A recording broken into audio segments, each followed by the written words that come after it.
عارش ان کے بولنے پہ اپنے ماضی سے باہر نکلتے مسکراتے ہوئے ان کی طرف بڑھا۔ السلام علیکم بابا، کیسے ہیں آپ؟ میں بالکل ٹھیک نہیں۔ کیا ہوا بابا؟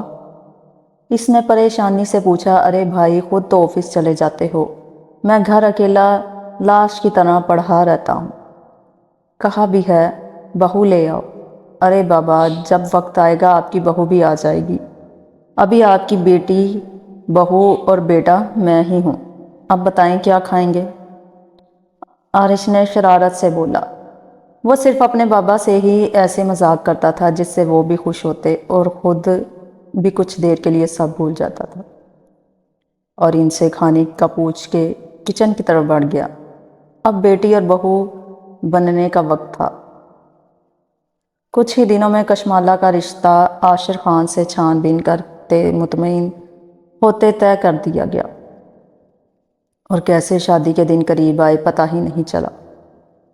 کشمالہ بھی خوش تھی کیونکہ وہ کبھی گھر سے باہر نکلی نہیں تھی جو وہ کسی اور کے بارے سوچتی، اس لیے وہ اپنے گھر والوں کی خوشی میں خوش تھی۔ السلام علیکم سر۔ وعلیکم السلام، کیسے ہو آذر؟ اللہ کا شکر ہے سر۔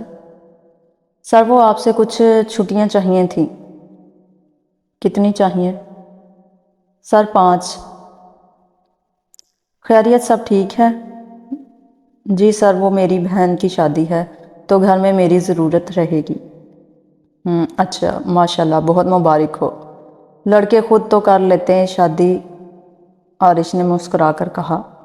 جی سر، لیکن بہن پہلے اچھے گھر میں چلی جائے، پھر اپنے بارے میں سوچوں گا۔ اچھی بات ہے، میری طرف سے بھی سب کو مبارک دینا اور گڑیا کو پیار دینا۔ نہیں سر، یہ کام آپ خود کریں گے، آپ کو بھی بلایا گیا ہے، پلیز ضرور آئیے گا۔ ارے نہیں عاذر، میں نہیں آ سکوں گا۔ تم تو جانتے ہو آج کل کتنا مصروف ہوں، مگر فکر نہیں کرو، میں کوشش ضرور کروں گا۔ جی سر، بہت شکریہ۔ تو کیا مجھے چھٹیاں مل گئیں؟ ہاں ہاں، فکر نہیں کرو، آرام سے اپنی بہن کی ذمہ داری سنبھالو۔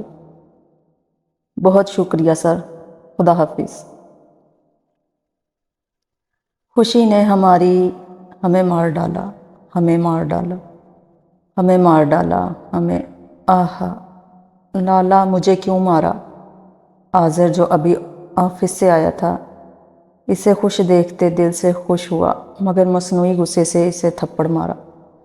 کس بات کی خوشی منائی جا رہی ہے؟ ارے لالا، میری شادی ہو رہی ہے نا؟ شرمانے کی ایکٹنگ کرتے ہوئے بولا۔ بے شرم، کچھ شرم کر لو۔ جس نے کی شرم بھئی اس کے پھوٹے کرم، اس نے اپنا معمول کا فکرہ بولا۔ عاذر مسکرا اٹھا اور ازلی خوشیوں کی دعا کرتے آمین کہا۔ اچھا، مورے کو بلاؤ اور اندر کمرے میں جا کر بیٹھو، دلہنیں ایسے کودتی نہیں ہیں۔ اوہ لالا، وہ اور دلہنیں ہوتی ہیں، میں کشمالہ ارمغان خان ہوں، میں ذرا ہٹ کے ہوں۔ ہا ہا ہا۔ اچھا دلہن صاحبہ، آپ جیتی ہم ہارے، اب جاؤ مورے کو بلاؤ۔ اوکے لالا۔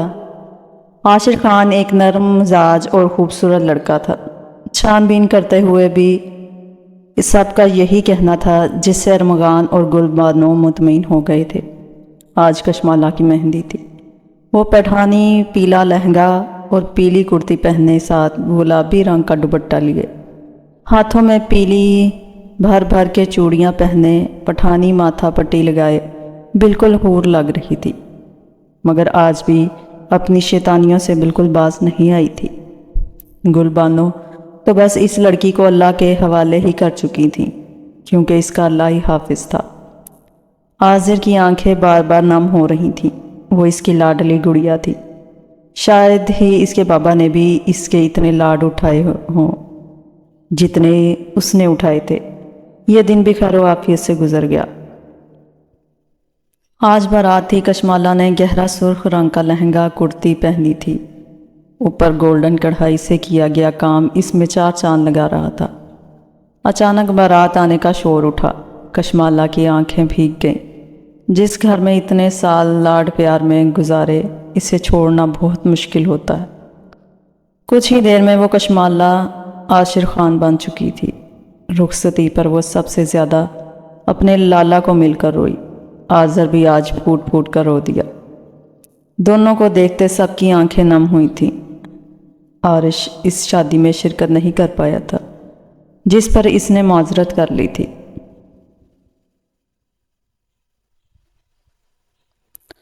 کشمالہ سجی سنوری اس وقت عاشر خان کے کمرے میں موجود تھی، مگر ہر دلہن کی طرح وہ اپنے ہم سفر کے انتظار میں بستر پر شرمائی لجائی موجود نہیں تھی، کیونکہ کشمالہ کا کہنا تھا جس نے کی شرم اس کے پھوٹے کرم۔ پھر وہ اس وقت گھوم گھوم کر کمرے کا جائزہ لے رہی تھی۔ زندگی ایک سفر ہے سہانا، یہاں کل کیا ہو کس نے جانا۔ وہ گھومتے ہوئے گانا گاتے ہوئے اپنی عادت پوری کر رہی تھی۔ اسی وقت عاشر گولڈن کرتا پہنے کمرے کا دروازہ کھولتے اندر داخل ہوا، مگر اسے اپنا انتظار کرنے کی بجائے یہاں وہاں گھومتے دیکھ کافی حیران ہوا۔ او دولہے راجا، کیسے ہیں آپ؟ بتائیں میں کیسی لگ رہی ہوں؟ ارے چھوڑیں، پیاری ہی تو ہوں میں۔ آپ کو پتہ ہے سب کہہ رہے تھے میں حور پری لگ رہی ہوں، اور آپ کی بھی تعریف کی تھی۔ ارے آپ تو کچھ بول ہی نہیں رہے۔ کچھ بولے بھی، میں اکیلی ہی بولتی رہوں گی کیا؟ عاشر تو اس کو نان سٹاپ بولتے اپنی بولتی بند کر گیا تھا۔ وہ تو اسے معصوم اور خاموش لڑکی سمجھ رہا تھا، اس لیے تو کچھ بول نہیں پایا۔ اس کے کہنے پر ذرا سنبھل کر بولا، آپ مجھے بولنے دیں گی تو میں بولوں گا محترمہ۔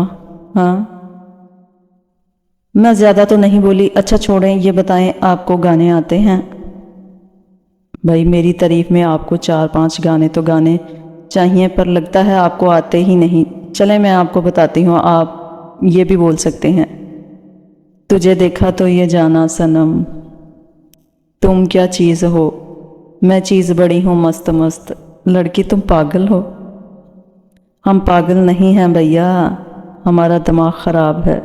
خاموش، خاموشیاں آواز ہیں، تم سنتے تو آؤ کبھی۔ تم مانتی نہیں ہو کسی کی، دل ہے کہ مانتا نہیں، دفع ہو جاؤ۔ اب اسے غصہ آ رہا تھا۔ اس کے ساتھ تو مجھے کوئی گانا نہیں آتا، آپ کو آتا ہے؟ عاشر سر پکڑ کر صوفے پر گرنے کے انداز میں بیٹھا۔ اب مجھے اس کے ساتھ زندگی گزارنی پڑے گی۔ اف۔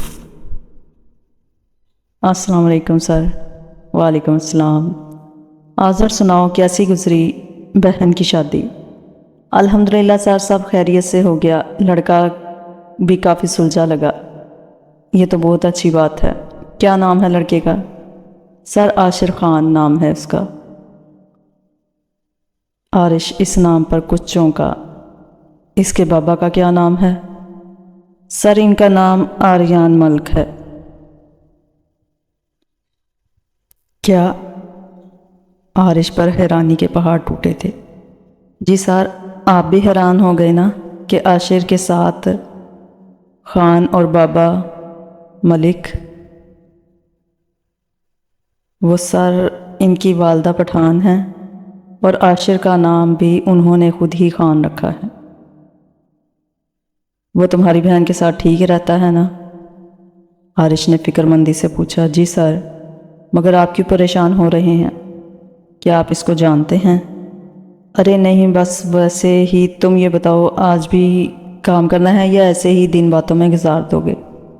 عارش نے بات پلٹتے ہوئے کہا۔ جی سر، کیوں نہیں، کام کرنے ہی تو آیا ہوں۔ پھر وہ اپنا کام کے متعلق باتیں کرنے لگے۔ عارش اپنے کمرے میں بیٹھا لیپ ٹاپ سامنے رکھے کام کر رہا تھا، مگر اصل میں اس کا ذہن آذر کی بات پر اٹکا ہوا تھا۔ کیا جو میں سوچ رہا ہوں وہ سچ ہے؟ کیا وہ عاشر ہی ہے؟ اس کا سوچتے وہ ماضی میں پہنچ گیا۔ ماضی؟ بھائی جان پلیز مجھے معاف کر دیں، پتہ نہیں مجھے کیا ہو گیا تھا، خدا کے لیے مجھے خود سے دور نہ کریں۔ میں بھابھی سے بھی معافی مانگ لوں گا، پلیز پہلے آپ مجھے معاف کر دیں۔ میں کبھی خواب میں بھی آپ کو تکلیف پہنچانے کا سوچ بھی نہیں سکتا۔